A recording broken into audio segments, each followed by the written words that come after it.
Assalamualaikum warahmatullahi wabarakatuh. Perkenalkan nama saya Fajar Hadi Syahputra dan teman-teman kelompok saya yang berasal dari kelompok 5 kelas 193C01. Baik, di sini kelompok kami ingin mempresentasikan mata kuliah karakter building dengan tema mengenal diri sendiri. Baik, di bagian judul ini kita mulai dengan tema besar yaitu mengenal diri sendiri.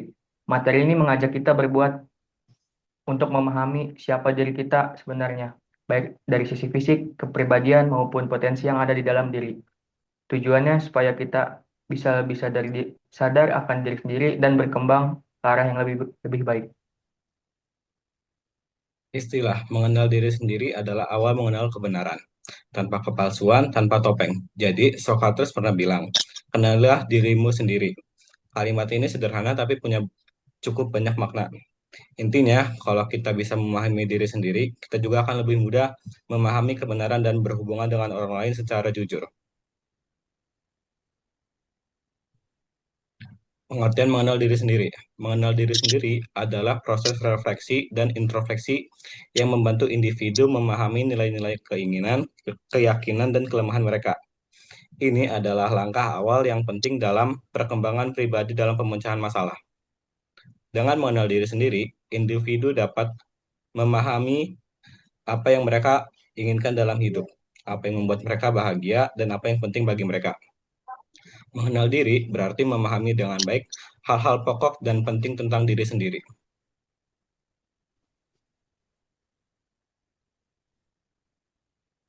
Manfaat dan tujuan. Tujuan mengetahui kelebihan dan kekurangan, meningkatkan kepercayaan diri, membantu mengelola emosi. Manfaat bisa mengambil keputusan dengan bijak, meningkatkan kesejahteraan mental, lebih mudah menemukan passion atau potensi. Kalau kita tahu siapa diri kita bisa menentukan arah hidup dengan lebih jelas. Kita jadi tahu apa yang mau dicapai, gimana cara mencapainya, dan peran apa yang kita bisa ambil dalam kehidupan. Sebaliknya orang-orang nggak kenal dirinya sendiri biasanya bingung mau ngapain dan gampang kehilangan arah. Cara mengenal diri. Bersikap terbuka melalui penelusuran bakat dan kepribadian, melalui pengalaman sehari-hari, melalui refleksi dan renungan diri pribadi. Ada banyak cara buat mengenal diri. Misalnya dengan terbuka terhadap kritik, mendengarkan saran orang lain, dan berani jujur sama diri kita sendiri. Kita juga bisa mengenal diri lewat pengalaman sehari-hari, refleksi, atau interaksi dengan orang lain. Intinya, semakin sering kita melihat diri dari berbagai sudut, semakin dalam juga pemahaman kita tentang diri sendiri. Nah, di bagian ini ada temperamen. Temperamen itu apa sih? Temperamen itu seperti dasar kepribadian yang mempengaruhi cara kita bereaksi terhadap sesuatu. Nah, di sini kita akan menjelaskan 4 jenis temperamen. Yang pertama itu adalah sanguinis. Nah, sanguinis itu adalah salah satu dari 4 tipe kepribadian klasik yang dikenalkan oleh Hippocrates.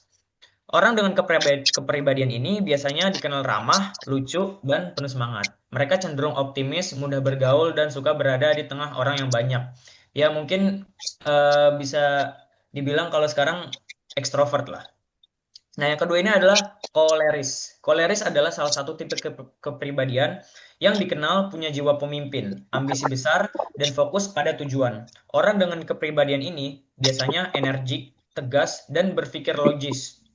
Namun di sisi lain, mereka kadang bisa terlihat mudah marah atau keras kepala. Mereka ingin kuat untuk segala sesuatu berjalan sesuai dengan rencananya lah gitu. Nah, yang ketiga ada melankolis. Nah, melankolis adalah salah satu dari 4 tipe juga kepribadian yang yang biasanya menggambarkan seseorang yang serius, perfeksionis, dan sangat teratur.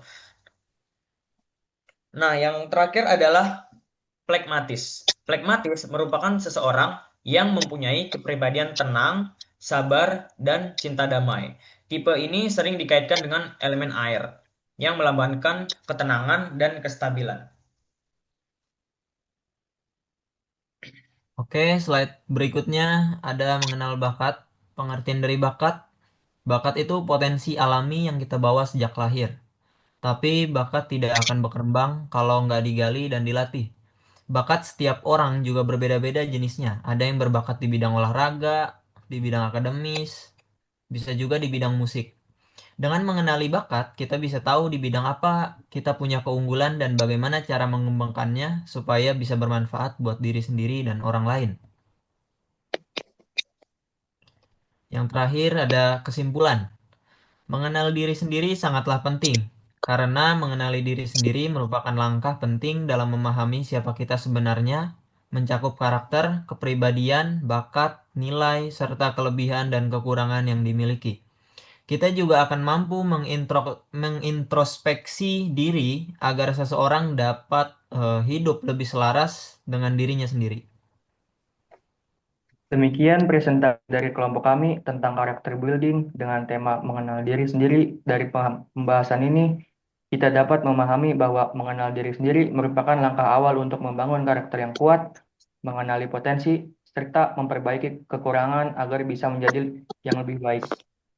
Terima kasih sudah menyimak video presentasi ini. Semoga materi yang saya sampaikan dan kelompok kami dapat bermanfaat dan memberikan inspirasi bagi kita semua untuk terus berkembang.